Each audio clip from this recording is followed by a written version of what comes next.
Welcome back to Broncos Country Tonight, joined by Hall of Famer Steve Atwater. Steve, how you doing, man? I'm doing awesome, guys. How are you?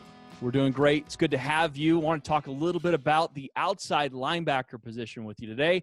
As Justin Hollins told us earlier this week on Broncos Country Tonight, the radio show, that he was told he's going to be an outside linebacker this year. Now, last year, obviously, right after he was drafted, Vic Fangio told everybody that he would work in an inside linebacker, even though he's never really done that.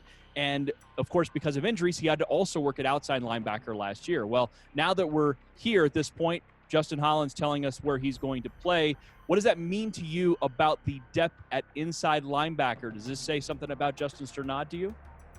Probably, but I mean, I don't think the coaches really have a good bead on if Justin will be able to come in and help out right now. I mean, once they get in the pads and they start, thudding up with the offensive guys, they'll have a much better idea.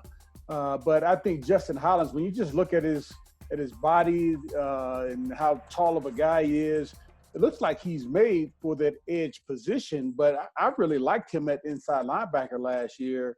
I thought he was impressive. I thought he held up well. But the coaches got to make those decisions, and I think he'll be good at the outside linebacker position too. Yeah, Ben, now you pointed out on the radio show that outside linebackers in Vic Fangio's system do have to cover. So I guess it's not such a bad thing that he has that length and speed. What do you think about the decision to play him at outside linebacker predominantly? Well, I thought the initial push to bring him inside was interesting, similar to Tremaine Edmonds, where you have an oversized inside linebacker there, take away some of the throwing lanes. If you're going to run Tampa 2, it takes away that drop in the bucket throw between the two safeties and over the top of the linebacker, with that kind of length. I thought that was an interesting concept. The emergence of Alexander Johnson kind of made him a bit superfluous as Todd Davis came back and moved him back to his natural position as we had injuries to Bradley Chubb. Malik Reed got dinged up a little bit, and he got in the mix. I think that he could be a good outside linebacker, edge rush type guy. I think he's good going away from the ball. I think his strength is downhill, but I think he has some decent instincts. He had several interceptions there at Oregon when he was playing basically a defensive end outside linebacker hybrid role, and he would drop back into that hook zone and pick the quarterback off. So he has those kinds of instincts. I think honing and developing them is going to be key. Yeah, coming back to the inside linebackers here, Steve, as you kind of pointed out with Alexander Johnson, this actually probably should be more about how far along he's come, because the Broncos probably aren't making this move, this decision, like they did last year when they didn't really know what Alexander Johnson was going to be. They're probably not making this move unless they feel like they're set. I agree. And, I got to say, man, Alexander Johnson has come in and done a great job of just really fitting in as the starter at that position. The stuff that he's been doing off the field. I've seen some of his videos of him working out, and I saw one today where he was working out with one of his neighbors. One of the kids had him helping out with the workouts. He's a guy that just has come in and fit into the community, fit in with the team, and just I think has the right attitude. And on top of that, he's a heck of a football player. Yeah, I mean, the workout doesn't exist unless you put it on video in the offseason, Ben.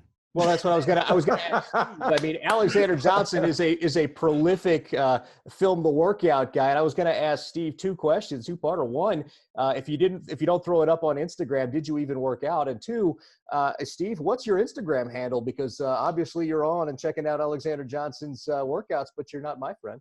I was actually on Twitter. But I mean, I do have an IG handle, but I don't even know how to work IG really. I mean, I shouldn't say that on air, but I'm still kind of an old school guy when it comes to the social media. Steve says he stumbles on the gram. Yeah. Well, he does have a very lovely flip phone, so I can see why that would be a little bit of a problem. Now, Steve, he had to show us the phone just so nobody. He's not that old school, Ryan. He's got the Nokia brick. Nice. All right, Steve, let's talk. Thanks, man. Let's talk a little bit about those abilities. You were talking a little bit about Hollins' ability. Let's talk about the abilities of your outside linebackers. In your opinion, who comes in next? So Von, Chubb, those guys are starting, no question about it. Who comes in next of the three guys, Jeremiah Attaochu, Malik Reed, and Justin Hollins? You know what? Although Attaochu, he came in and played well in some games, I would still say Malik Reed. Malik Reed, man, I love his motor. He did well in the preseason. He did well when he got a chance to play during the season. So I would say Malik Reed. Then I would probably go with Hollins, and then Atachu. And again, another against Atachu. That's just kind of how I had those guys rank right now. No, I'm kind of with you on that. Ben, is there any kind of situational reason why you would go with one of the other ones that Steve mentioned? I thought Atachi was better against the run than the other two. Malik Reed got lost in the wash a little bit in the run game. Hollins is uber athletic. I thought he looked pretty good going sideline to sideline when he got the opportunity. But overall, I thought Atachi was the best against the run. So I feel like if it's an obvious rundown, you're probably bringing Atachi in. The other guys probably a little bit more broad appeal in terms of what you're calling. Yeah, I want to see Justin Hollins. I want to see him get angry, man. I want to see him get a little more ticked off, and I think he can really be dominant if he gets ticked off. Yeah, it sounds like a playing style that you're familiar with. I mean, I wasn't ticked off. Never. I've never seen Steve Atwater mad. On the field? Never. I was Yeah. mad on the field. That's right, on the field. Now, one thing that came up last year is Vic Fangio said that he wanted to see Bradley Chubb and Von Miller play 90% of the snaps. Should we consider doing that again this year, or maybe the Broncos should back that off a little bit, Steve, and maybe allow for some rotation, keep Von fresh? Well, I mean, I don't know how Von feels about this, but for me, man, I've said this time and time again, I'm for my playmakers being on the field as much as they can, because you never know when the opportunity to make a big play is going to come up. And Von and Bradley Chubb, those guys can make an impact at any point in the game. And, you certainly don't want guys taking plays off, but, they got to be in great enough shape to where they can play 80, 85, 90% of the plays. And I think the rest of their teammates want them on the field and expect them to be out there as well.